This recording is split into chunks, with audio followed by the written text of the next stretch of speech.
a couple of days ago, but I know there's some new pieces for both teams going into this one.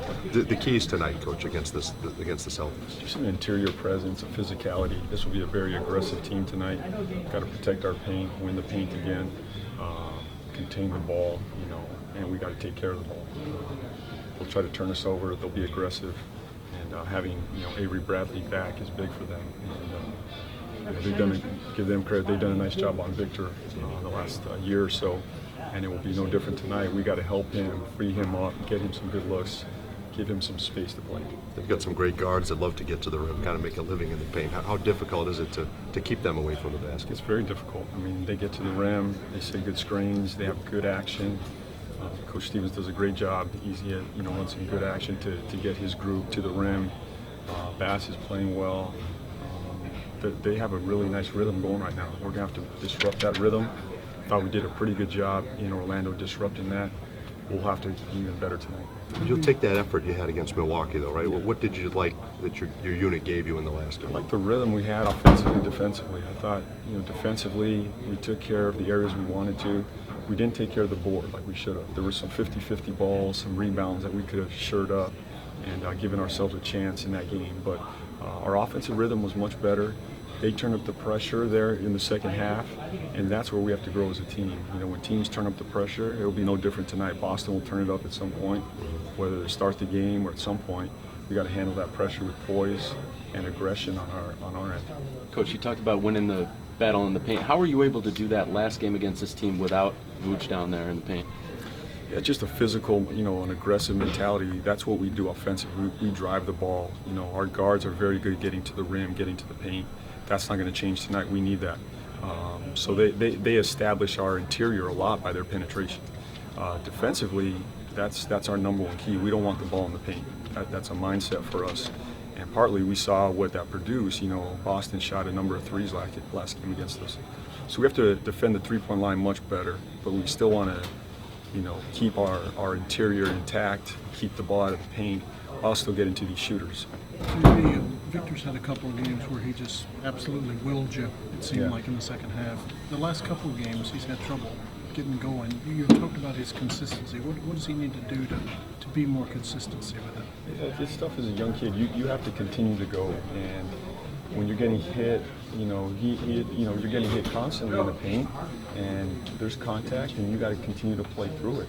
And as a young kid, you can't look for calls. You just got to keep fighting through, keep getting to the rim, take what the defense gives him, and when there's a crowd, he's got to kick it. And that's the beauty with Vic, is he's now commanding attention, which is going to open it up for other people. And it's our job now to make the play on the weak side. So he's done a great job. Really proud of his growth, as a player, offensively and defensively.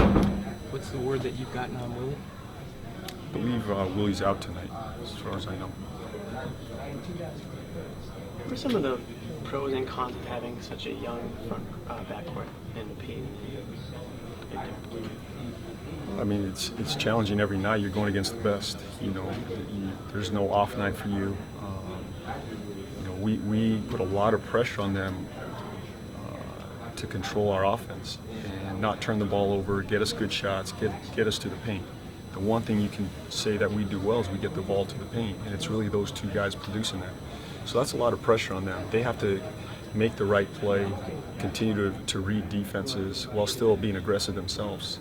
There's times when they see the rim, they got to go score. There's times when they see bodies, they got to kick it. And it's that balance right now. As a young guy, you see the rim, you want to score. But there's some other people available, and they're learning that right now.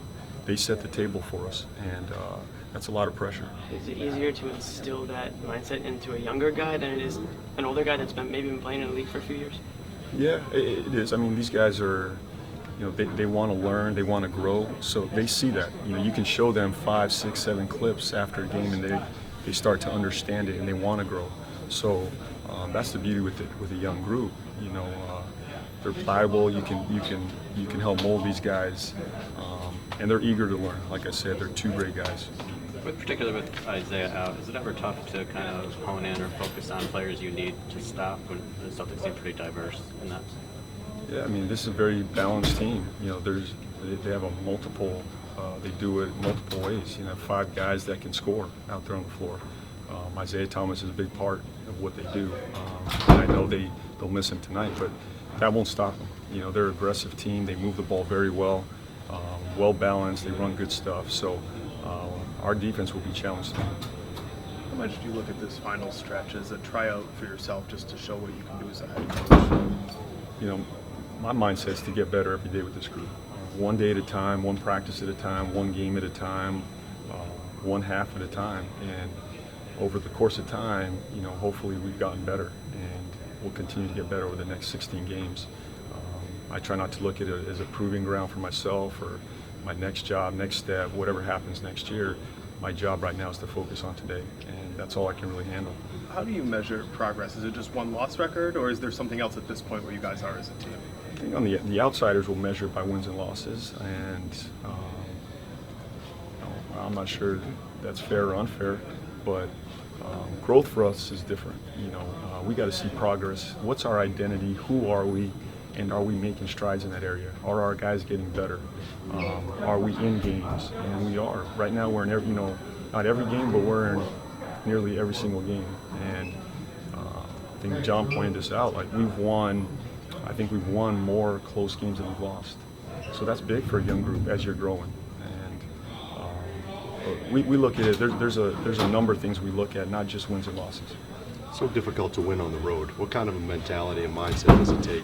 Things are getting away. It's a bunker mentality. It's a bunker mentality, and it's a beautiful thing on the road. It really is. There's nothing like being on the road. There's 15 men, a staff of probably 25 in that room, and you bunker in. You stay together. The crowd's on you. The environment is shaking, and it's a wonderful thing. There's nothing like being on the road together. It bonds you, forces you to pull together. And I think we saw that in Milwaukee. I think we're growing on the road. James, when you look at Elfrid's shot, is it the kind of thing that in the offseason you'd like to see him overhaul it, reconstruct it, or is it just repetition with what he already has? We'll look at it after the season. I think, you know, we'll have to evaluate what we're going to, you know, look at. And he's a confident kid. You know, it could be as simple as some tweaks here and there, but he's going to be in the gym every day. I can tell you that. Everybody good?